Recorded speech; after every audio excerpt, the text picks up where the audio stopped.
What's up, anglers, and welcome back to another video. Today we are finally going to discuss how to shark fish on a budget from the surf. So we're going to hop right into it. We're going to start off with the fishing rod. This is a Ugly Stik Big Water in 15 foot.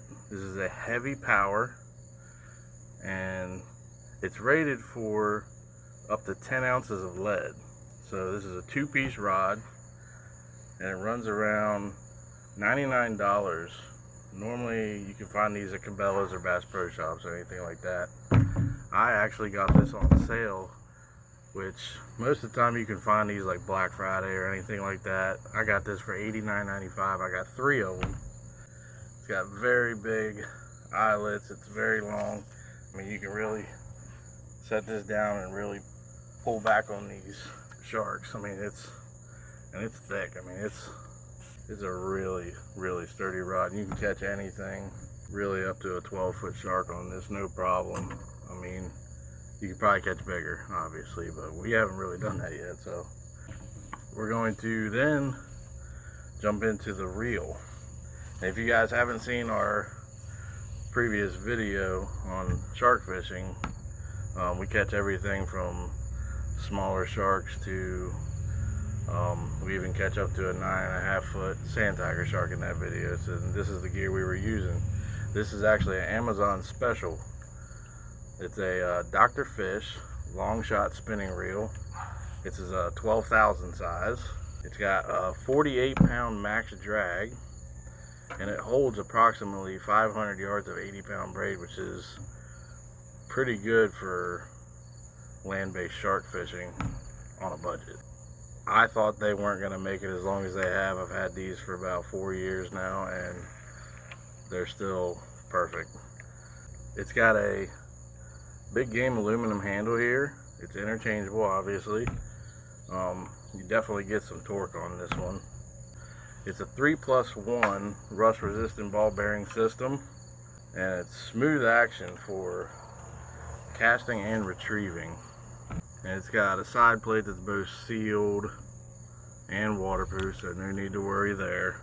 You obviously want to clean your gear every time you go saltwater fishing with freshwater, period. You don't want to take that chance, and you definitely want to get all that salt water out of there. It's approximately 1.5 pounds and it's not bad. I mean, it's for what it is, you wouldn't believe it. I mean, I got this off Amazon. These run at $70.99 right now, and I've seen them down to $65. They're really great. So the Dr. Fish 12,000 size long shot spinning reel. Look them up. They are amazing. On a budget, you really can't get any better than that. Most 12,000 size reels you see cost anywhere from $250 to over $600, sometimes even up to $1,000. I've seen them. My braided line of choice is a Power Pro. Use 80-pound braid, 80 to 100 pounds. I think 80 is perfect. There's plenty of other brands out there you can get on Amazon. I'm not knocking any other brands, but I trust Power Pro just because in my experience it's never aged or frayed over time. I've had this for years and it still looks brand new. The 500 yards of this though costs approximately $50–$55. There are cheaper ones out there. I mean, they could be better than Power Pro, but I normally get the 1,500 yard spool and it's about $140. That spools all 3 of my rods. So the cheaper versions that I've seen of braid, mostly on Amazon and stuff like that, a big spool of 500 yards runs around $25 to $30 on average. So it's about $20 to $25 cheaper per reel that you're spooling on the yardage. So, I mean, if you want to spend the extra money, you can. If not, try it out. Let me know if it works. Maybe I'm spending too much money on this. So that's enough about the rod and reel, I believe. If you have any other questions, I'd be glad to answer them in the comments. But let me show you a size comparison of this thing.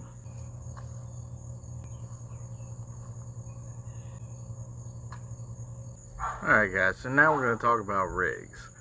I like to use this. It's American Fishing Wire, and this is a 210 pound test.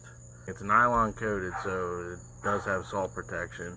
You can easily handle a 12-foot shark on this, no problem if the drag is set properly. This comes in a 30-foot spool for $10. I got the 100-foot spool. I think it was like $20, $25 or something like that. This will last a long time and it'll make a lot of rigs. $10 is really all you need to get started on making these rigs. You can make a good bed of them, especially if you go into the 20-pack of barrel swivels. So the 30-foot spool for only $10 is really all you need to get started. And that's going to bring us to the crimps. For this size wire, this is the 210-pound test. These are the crimp sleeves. They're really tiny. Hopefully you can see them. And they're 1.4 millimeter crimp sleeves. They come in a 100-pack for like $8. If you have a crimping tool, that's great. If not, get one. This is a Booms brand crimping tool. It's perfect for these rigs, and it's about $14 on Amazon. It's not very expensive. Barrel swivels. Do not skimp on barrel swivels. You want a really heavy duty barrel swivel. I use these. These are the Dr. Fish brand. It's the same as the reel that I use, the same brand, Dr. Fish. These are 298-pound size, and they come in a 20-pack for $11. So we can make 20 rigs with the stuff that we have right here. The hooks that I use are the most important part. The all-around perfect hook for shark fishing, I believe, is this. It's the Mustad Ultra Point Demon inline circle hook. This is a 3X strong. It's very thick. You're not bending this, you're not breaking it. This is a 12-aught size, and I believe it's perfect for just about every shark up to 12 feet. You want inline circle hooks. You don't want offset. A lot of states have regulations against offset circle hooks, so get the inline. Make sure, check your regulations, because inline's supposed to work everywhere. Yeah, they definitely don't want you using offset. It's a big no-no in a lot of places. So we've caught everything from small dogfish, shark, red drum, small red drum, all the way up to monster sand tigers. These are just an all-around hook for just about everything. Also, a pair of snips. These are cheap. You can find these pretty much anywhere at any hardware store, Walmart, a couple dollars. They're not expensive. Just to cut your wire, and it makes things a lot easier. Some of the crimping tools, if you want to get a bigger brand or something better, they come with snips on them. So, I mean, if you want to save a little money but kind of not, less tools and stuff like that, you can do that. Alright guys, we're going to put a rig together here so you can see how this is done. We're going to take our American fishing wire. This stuff will come undone very quickly, so you got to hold on to it. And you want to pull out about 2 foot, let's say 24 inches or so, just to give yourself some room. And you're going to want to cut this just like that, and you can see it's unraveling on its own. As I say, this stuff can unravel quick. So just tighten that back down, put it in back in the little hole there, and just keep it tight so it doesn't unravel the whole thing. Put that off to the side. So what we're going to do is we're going to actually put one of these crimps on first, and we're actually going to do 2, because we like to double crimp just in case you have a crimp slip and you don't want that. So you put the crimps on first, and then you're going to put your hook on. So now that you have these on, whatever the other side of the crimp, you want both of those together like that. So that side's sticking up. You're going to send this back through. 1 and the other one, just to where barely poking out right there. So now you have this big gap. Take the last crimp and just pull it tight till it stops. It still has plenty of loop there, so. And you want to kind of shove that one back in there, because you don't want that getting caught on your line. Now we're going to take our crimping tool and we're going to crimp the bottom section. We're going to crimp the bottom section first, real tight. We're going to give that same one, so you got the bottom part crimped now, so you're going to give it another crimp at the top. So now the bottom one's crimped, but the top is not. So now we're going to do the top one. Bottom first.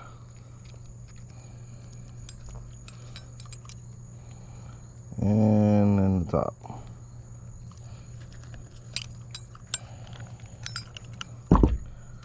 Now that section is double crimped, and that is not coming off ever, unless you cut it. So now, move on to the other end, and we're going to do the exact same thing with the barrel swivel. Put 2 crimps on,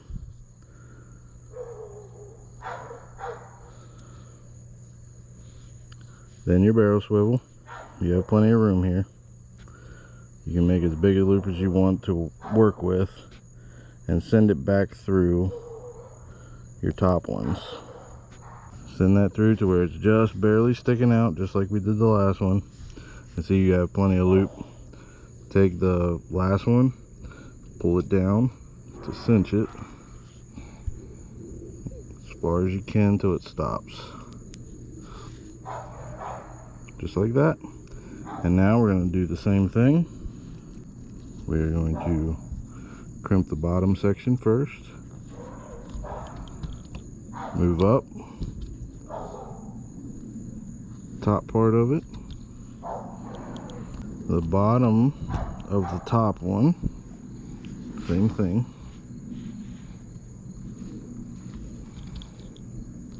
and the top.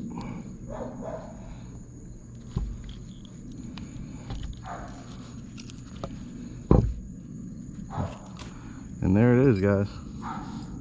There's your basic, simple, low budget shark rig that will catch a variation of sharks. Alright, and for our weights, we would like to use a minimum of 6 ounces in the surf, especially when you're using big baits for sharks. 6 ounces minimum. We go back and forth from 6 to 8 normally, depending on the waves and stuff like that. But the 6 ounce pyramids are just about the cheapest option you can get. You can find these at just about any surf shop. You can get them. Most of the time, the cheapest I found them is on eBay. You can get a big giant pack of these for not very much on eBay. They're going to charge a little more at tackle stores just because you're there. If you want to get them in advance, eBay is definitely the way to go for these. You can just search 6 ounce pyramid sinkers and they're going to come up. Obviously, the heavier the sinker, the more they're going to cost. So keep that in mind. Also, another weight that we like to use is called a Sputnik. You can actually go a little lighter with these. You can go 4 ounces as opposed to 6 in the pyramid, because they get stuck in the sand like that, and then when you actually have a shark on and you pull, these will actually come undone and you can bring them in freely. These are a little more expensive. If you want your weight to stay put, you can get these in 4, 6, 8. These work very, very well. There is also another version of these weights called spider weights, and you can make them. You can buy them at the store. We don't have any here, obviously, because we don't really use them. But spider weights are another good option. And for the sinkers, we like to use sinker slides with a bead to protect your knot on your main line. Once we put a rig together, I will show you how this goes on if you're not familiar. Alright guys, now that we have our rig done, basically what you're going to do now is you're going to tie this barrel swivel in onto your main line, and what you're going to do first is attach your sinker slide first on your main line. then your bead to protect the knot against your rig. And then what basically this does is once you have everything tied on, you can then just take your weight, put it on your sinker slide, and you have it just like that. Alright guys, and this is basically it right here. We got our main line over here connected to our rod, and it's coming down to this sinker slide. See, it actually slides back and forth, and the bead protects that knot right there to your rig. Now you can modify this in any way you want. This is the rig that works for us. I've actually tried to do fixed sinkers before, and it just made a tangled mess out there in the surf. So you want this to land and pull these tight, so when the shark takes off, he doesn't feel the weight. He's gonna feel the pressure of the hook obviously eventually, but by then it's too late. So this is basically the whole setup here, and that's your basic shark rig. It's perfect for a lot of species. As far as bait goes, you can catch it yourself in the surf. You can use sand fleas, fish bites, anything like that. Your local tackle shop will normally have most of that stuff for you. High-low rigs, stuff like that. You can make those. There's tons of videos out there on how to make high-low rigs for cheaper than you're going to buy them in the tackle shop. So look into that if you want to catch bait from the surf. If not, obviously they have it at most tackle shops fresh. You want fresh bait. The fresher the bait, the better. If you are going to put it on ice, put it in a Ziploc bag first before you put it on ice. Most of your commercial ice has chlorine in it, and sharks do not like that. So make sure that you keep your bait protected against your ice, and make sure you don't have much scent on your hands and stuff like that. They're more of a sensitive fish than most people think. So as far as other surf fishing gear goes, you know, you have traditional rod holders just like this PVC one here. These are about $6, $7, $10 in most of your tackle shops. It's just a regular PVC sand spike. If you're fighting a bigger shark, I would actually recommend you getting aluminum ones, or another method we have used is conduit. Electrical conduit works really well. Volleyball posts, stuff like that. Something real strong, but spray some rubberized coating on the top. Make sure everything's good as far as, and make sure it's the size. Make sure the diameter is going to be big enough to fit your rods before you go shopping. So just rubberize them so it keeps them safe from the salt, because they will rust absolutely very quickly. As far as shark safety goes, make sure if you do catch sharks, cannot leave them out of water too long. You want a de-hooking device of some sort, long pliers, needle nose pliers. Get the hook out as fast as you can, take your pictures, and get it back in the water. This actually is a de-hooker. My brother-in-law and I actually made this. Well, he made it kind of, and but you can look up these de-hooking devices. They have all kinds of them. We made this. You know, you basically just run it down the line, turn it, and pull the hook out. You can look up how to make those. You can buy a de-hooker. They have them on Amazon. That size there is pretty expensive. They're about $70, but you can make this fairly easily if you get a design for it. You can just look it up and kind of modify it for yourself. As far as handling sharks, they obviously have sharp teeth. Everybody knows this, but also be mindful of their thrashing tail, their solid muscle. If they don't want you holding on to them, you're not going to. They're very, very strong. Proper handling a shark will ensure their survival. The internal organs on sharks are actually held together by connective tissue, which is actually supported in the water, and if you lift them out of the water, they could tear. So leave the shark in the water, plan on getting wet. You want about a minute or two max for pictures and measuring, but keep them in the wet sand where water is still going into their gills, not the hot, dry sand. Their skin is very sensitive. Their skin's kind of like a sandpaper feel for most sharks. So wet your hands actually before handling the shark. If you can't de-hook the shark and you're taking too much time, have your snips nearby. Cut it as close to the hook as possible, and don't waste time. They're very sensitive fish, so cut it close. And what you want to do is walk the shark backwards, turn to the side, make sure he goes in the waves, and release. Make sure the shark's not swimming back to shore. You will be safe walking the shark backwards like that. If you have any other things you would like to add in the comments to people, feel free to do so. But I hope you take this information, and I hope everybody goes out there and catches some sharks. Really appreciate you watching. Stay tuned for upcoming videos. We're going to do this again. If you haven't watched our shark video, go back and do so. It's this video right here. So thank you everybody again for watching. We really appreciate it. Get up, get out, and get hooked.